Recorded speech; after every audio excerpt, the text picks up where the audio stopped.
So older workers are often seen as being more expensive because they've been around longer. And the truth is, what's curious about that is there's a lot of older workers, and in some cases, the older they get, who actually would prefer to go part-time. So a company could still get the institutional wisdom, but let's say that they're going to work 40% or 60% time and their salary or wage actually reduces as a result. Well, that's actually a bargain. So they don't actually have to be more expensive. Another myth is that older workers no longer want to learn. But there's a great study that was written up in the Harvard Business Review by Zenger and Folkman that showed that actually workers, as they get older, get more confident. And as they get more confident, they're more willing to take feedback. This is particularly true of women workers, especially in their 50s. Women get more confident in their 30s, then more in their 40s, then more in their 50s, and therefore they're willing to take feedback.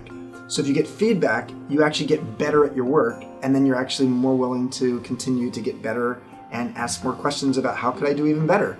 So the idea that older workers don't want to learn or aren't willing to evolve is, I think, misplaced.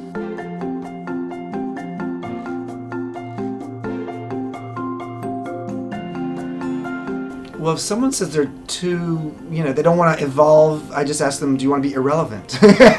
I mean, it's a choice. The truth is we've evolved throughout our lives. We evolved when we were, learning how to walk or going through puberty or, learning how to date. I mean, these are all evolutionary times.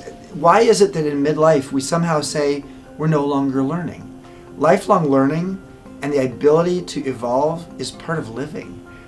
Curiosity is the number one thing I would recommend to someone who says, I don't want to evolve. Well, what could you be curious about? It might have nothing to do with your work. For me, I got really curious about festivals a couple of years ago, and I just wanted to understand, why are festivals growing around the world? At one point, I was interested in hot springs. Why do hot springs exist?